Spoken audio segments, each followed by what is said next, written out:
I'm very honored to present the next First Lady of Rallies.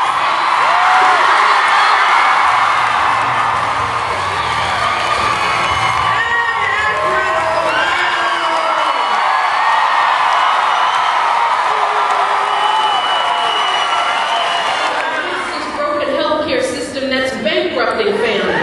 How we're going to keep people in their homes. How we're going to clean up this environment, educate our kids in this war. When I think about all these issues and what's at stake for me, this isn't politics. We feel it every day. We go to fill up the gas tank, and that $20 does nothing. We feel it when we go to the grocery store with the same check we've been taking to the grocery store, but it is buying less. We're putting down the milk because we can't afford it. Can't buy fresh fruits and vegetables anymore for our kids. Our paychecks aren't going as far as they used to. We're feeling it when we go to the mailbox every day and worry that what's going to be in there is a foreclosure notice because thousands of people like Gail, we feel it when we worry about whether our kids will be able to go to college, and if they go, will they be able to pay off the loans and have a job at the end of their 4-year journey. We're all feeling it. And we certainly feel it as parents when we tuck our kids in at night. And we worry because they don't even know what's going on. And we worry that if it's this bad now, today, and it's gotten worse over a period of time, what is it going to be like in 10 years or 15 years? And we all know that Washington has been talking a good game. We've been talking about these issues for 8 years with no progress. So we have to ask ourselves, we can't keep following the old solutions. The old ways just aren't working. They just won't do. It is time for a new direction. We have to ask ourselves, don't we deserve a Washington that reflects our realities and our values? Don't we deserve that? Don't we deserve leaders who get it? Don't we deserve leaders who get it? What I've been trying to tell folks as I've been traveling around the country, leaving my kids at home, I am doing this because I happen to be married to a man who gets it. Let me tell you something, he doesn't get it in some theoretical, disconnected, philosophical way. He gets it because he's lived it. See, there's something that happens to folks when they grow up regular. A rock is a product of a whole lot of hard work. There's something that happens to you when your mother was 18 years old when she had you, single parent mother, and you see her struggle. You know that she is doing the best that she can. All that she's trying to teach you is that when you trip, stumble, maybe when you fall, you get back up. That affects the way you see the world and how you think about other people in their lives. You're more empathetic. You're more open. You're more compassionate. And then there's something that happens to you when you see that same woman lose her life at 53. She was a young woman. She died of ovarian cancer.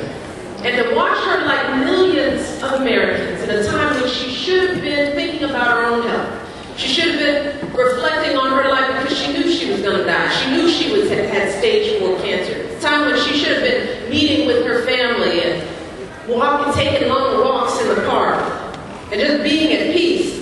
What she was doing was worrying about whether the insurance companies would cover her health care costs because they told her that cancer was a pre-existing condition. And that is happening to millions of Americans across the country.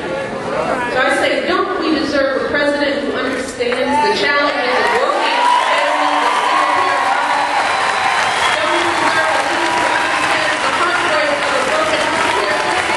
Don't we deserve that kind of leader? All I'm telling you, Akron, is that Barack Obama gets it. Because he's simple. What would you vote for? We don't vote regular folks. Now we have gotten some of the best education that money and loans could buy.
either go because they can't afford it or they can't cover their own debt for the rest of their lives. Don't we deserve a leader who understands those challenges? Barack Obama gets it.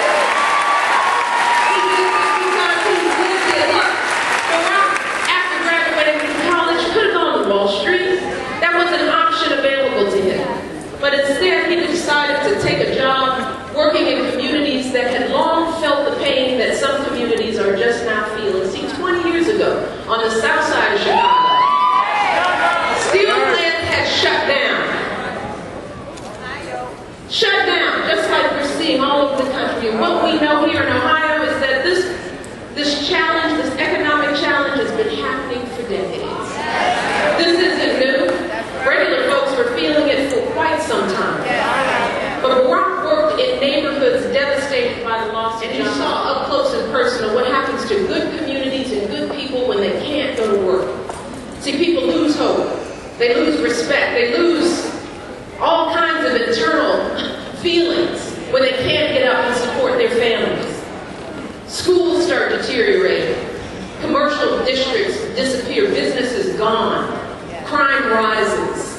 Healthcare rises because nobody has access to preventative care, so they're flooding the emergency rooms in their local hospitals, and that increases the cost of healthcare.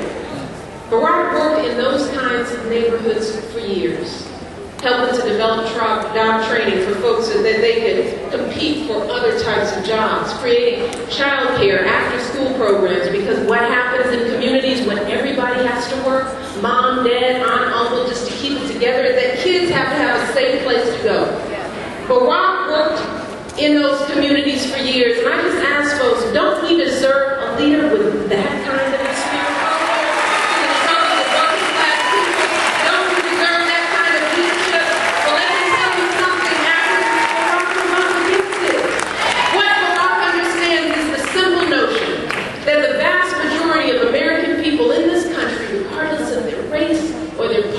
Their religion, they're decent.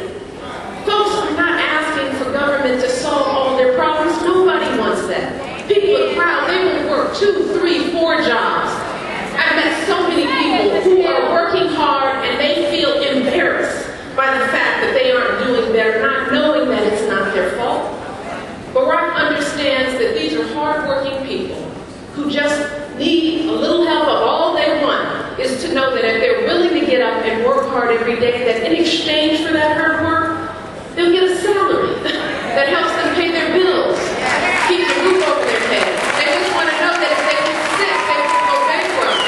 They want to know that they can count on decent public schools and their kids will get an education. Maybe you can get prepared for jobs and go to college, and their kids won't have to forego college just because they can't afford it. And these folks just want to know that after a lifetime of hard work and sacrifice, that one day, they can just put their feet up and rest and look over and enjoy